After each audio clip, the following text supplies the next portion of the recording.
So now we're going to take some time to get to know our 4 seniors a little bit better. The first is Forrest DePhelps. He's not able to be with us. He's already, as I said, flown the nest. But we have a letter. And Donal, did you bring something? Okay. So what we're doing is we're sending him a care package with all of the gifts that we give the Bridging seniors, and then 2 letters that have been written for him, one from Ken Faunce and one from Donal Wilkinson. So I'm going to have Julie read the one first, Donal. This is from Ken.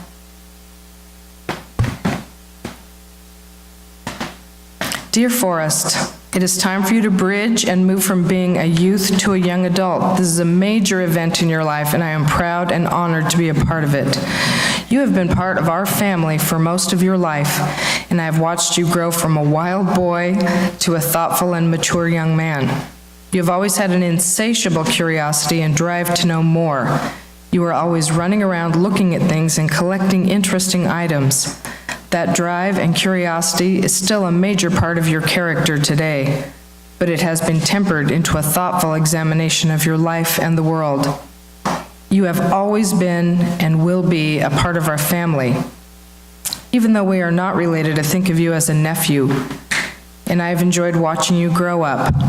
An example of how close you are to me and my family is that when you were young and I took you and Eleonora around, you acted like siblings, and most people thought you were brother and sister. I remember how in school you and Eleanor told everyone you were cousins, and that was how everyone saw the 2 of you. The truth was that this was accurate because as far as we were concerned, you are family. As you were growing up, at times you were a handful, and every trip I took with you, I would clean out the car later and collect all of the items you left behind. Also, you were hard to sleep near while camping, as you would migrate long distances in your sleep. I was always concerned you would roll into the river. You always thought the weather was too hot, and I remember you driving your mom crazy because you would shed your coat or gloves and leave them behind. You were too busy moving forward to worry about what was left behind. Your drive and curiosity have always been with you. One time while rafting on the river, you brought back from one of your forays the metal bar and lock for the toilet paper rolls from a porta potty. You were very proud of your find and wanted to bring it back with you. I had to convince you to leave it behind, as your mom would not appreciate the old rusted addition to your collection. You always collected interesting sticks and rocks and had your pockets full of them. One time on the river, I noticed that the bottom of the raft had several rocks in it that you had collected. I'm still not sure how you did it, as you did not have them when you got into the raft, and we were in the middle of the river all morning. Somehow, you still collected them and brought them along. You were always ready for whatever challenge was ahead, and all the years we spent at Priest Lake, this was clear. We spent time hiking, kayaking, fishing, and swimming, and all of the kids were ready for whatever adventure was available, and you were always in the middle. Another story that demonstrates your sense of humor is one time at Priest Lake, I left all of you at the sand spit playing, and I started to kayak out into the lake. The kayak was very sluggish, and I was not making much headway, and I could not figure out why. I finally discovered that you were hanging onto the back of my kayak out of sight and dragging me down. I had to chase you off, and you teased me about it for the rest of the trip. I could continue with the stories, but the main thing is that you were a bright, inquisitive, funny boy, and you are now an intelligent, dedicated, hardworking, inquisitive, and funny young man. It has been a real pleasure being part of your life, and I hope to continue to be a part of it. I know you will go on to great things. You have found your place and your niche. You have great plans for the future that I know you will accomplish. My only advice is keep your curiosity, drive, and humor. It will serve you well in your adult life. I am happy and proud of you and what you have accomplished and what you will accomplish. It has truly been a pleasure and an honor to be a part of your life. You have grown into a young man I am proud to say is my friend. Sincerely and with love, Ken Faunce.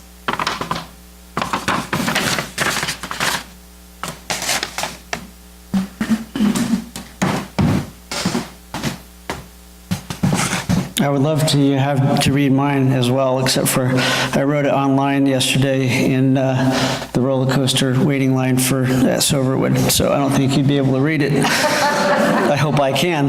It seems fitting that I wrote Forrest's thing there. I'm going to see him in a few days, actually, for a 5-day weekend at a Mountain Man Rendezvous. So when I first met Forrest, I was dating his babysitter, Sarah Foster, and he was just a crazy kid. I mean, trying to keep up with him was incredible. You wanted to use duct tape. He would have just liked that, though. So, and then when I started adventure learning, Forrest went on almost every single one of my trips. He went on over 100 that I counted yesterday when I was waiting in line. His first one I took him on was a backpacking trip to Mount Rainier, and he was 6 years old, just turned 6, and it was very interesting. It's kind of funny, the parallels that Ken has, because it was the same thing with the sleeping. I mean, no exaggeration whatsoever. He would move 30 feet. I had no idea. And at one camp along Nickel Creek, we were lucky that there were big logs, because otherwise he would have gone into the river. And so after that, I knew, and we'd stake him down.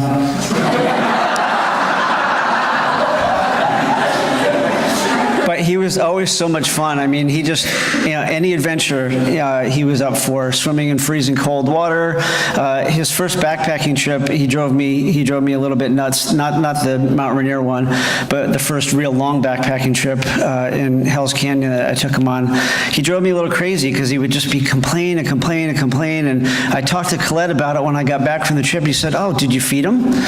And I said, "Yeah." She said, "Yeah, you just have to, whenever he starts complaining, you just feed him and then he's fine." And then forever on out after that, it was amazing. All you had to do, anytime, no matter what happened with Forrest, if he got low, if he's having a hard time, if he got blisters, you just give him a Cliff Bar and he is good to go. So he was good. So for 12 years, I took him on those trips, backpacking, canoeing, rock climbing, all over the West. Then when I started a new path doing this historical reenactment in 2012, he was with me every step of the way of that. In fact, he went to the very first Mountain Man Rendezvous that I went to with me, and it was kind of funny. We didn't have any equipment then, so we had like a piece of canvas to lay on the ground on and a couple Hudson Bay blankets, no tent or anything. And they open up these rendezvous with a cannon shot at 6 o'clock in the morning to wake everybody up. And so I wake up, I heard the cannon shot, and I wake up from that, but Forrest is like going crazy. He's like, "Donal, the cannonball just went right over us." And they shoot toilet paper out of the cannon, yeah, he thought it went right over us.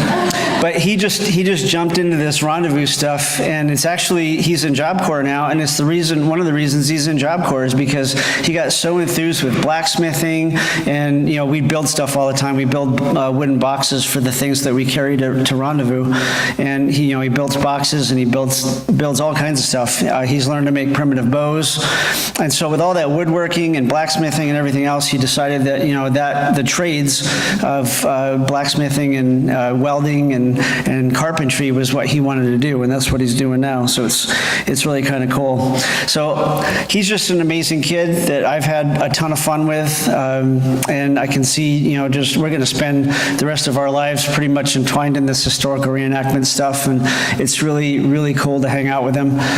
He's really difficult at times, but he's one of those people that's difficult in a really good way, in that he pushes you to think about things in a different way. And even me as an adult and him as a young adult, he pushes me to think about things in a different way, and we have really, really cool conversations. Great kid. Pat him on the back next time you see him. Thanks.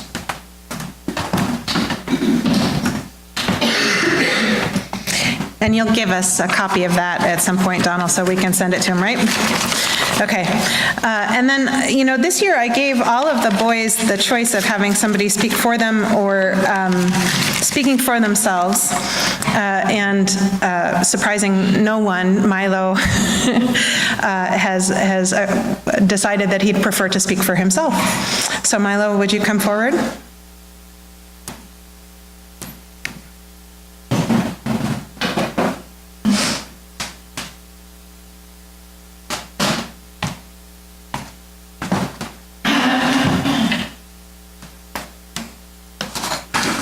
Good morning.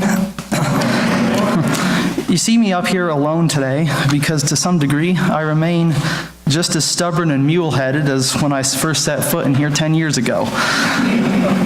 When I came for the first time, I wasn't initially planning, well... I'm just going to lower this just a bit. There you go. When I came here today, I wasn't initially, or last week, I wasn't initially planning to go through the bridging ceremony, and when I finally made my mind up at 1 o'clock this morning, it was too late to ask anyone else to speak for me, so I wrote my own speech. Many of you probably remember when I first set foot in Moscow, and if you don't, consider yourself lucky. That's a story I'd rather prefer remain relegated to the past. And if you want a life story, I suggest maybe call me up in a decade when there's something worth listening to. But I figured it'd be more of an appropriate farewell to congratulate the community and what I've taken from this church and my time in it, besides the freezer-burned ice cream and the soon-to-be moldy stuff in the fridge. Things like a sense of awareness in matters larger than myself and my own sphere of influence. I never recall being told to go away and socialize with your own age group. It could well be that I always just involved myself, whether I was welcome or not. But if my memory serves me right, my presence was always, at the very least, tolerated. Owing to this inclusion, I now feel perfectly at ease socializing with people several decades my senior, and indeed this sentiment is so pronounced that I can't help but feel slightly alienated at the youth con. So you've done a good job. Although it's mildly irritating and panic-inducing when 3 people consecutively ask me how I'm doing, truth is I really don't know that. I'm nonetheless grateful for the pervasive atmosphere of inclusion and welcoming that I find here. My input to discussion seems to be valued, and more importantly, nobody attempts to dumb down content to my level. This has created the opportunity for me to rise to the occasion. I've been given chances to serve the community through the church, which has in turn allowed the community to serve me by teaching cooperation and instilling a sense of civic duty. This community has done a lot to alleviate my alienation that I came here with. Through members of the congregation, I'm now connected to the university, local politics, backyard harvest, city events like the Ren Fair, Family Promise, etc. I've had doors opened for me, giving me the chance to involve myself. One of you even bought one of my trees at the plant sale last week. Although I did not always appreciate the culture and civilization being forced upon me, I recognize that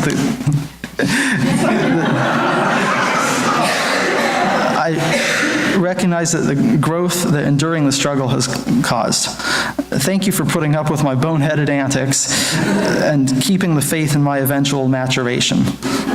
While I often disagreed with the church's modus operandi and opinions, I never found a shortage of people willing to debate those on level ground.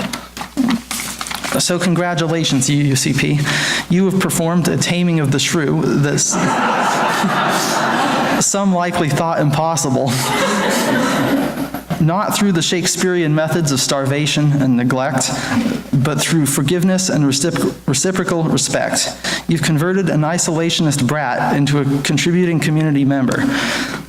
It can be expected that you'll miss myself and my fellow youth as we take our places in society and move up in the world. We'll transition communities, but in my mind, we'll still be part of this one. And moreover, this community and the way it has molded us will be a part of the youth. The UCP, like its LDS brethren, sends out missionaries. Perhaps when we're preaching the gospel of our Lord and Savior, clean energy, that's when that's your return on investment. That's your work working for you and paying off. I'm glad to join you now as a contributing citizen. To the fellow youth, which I'll leave behind, I'd like to say thank you for being with me these 10 years. And although you probably hated my guts sometimes for my non-compliance, you still put up with me and were wonderful companions throughout. So, see you on the other side. Thank you, so long, and farewell.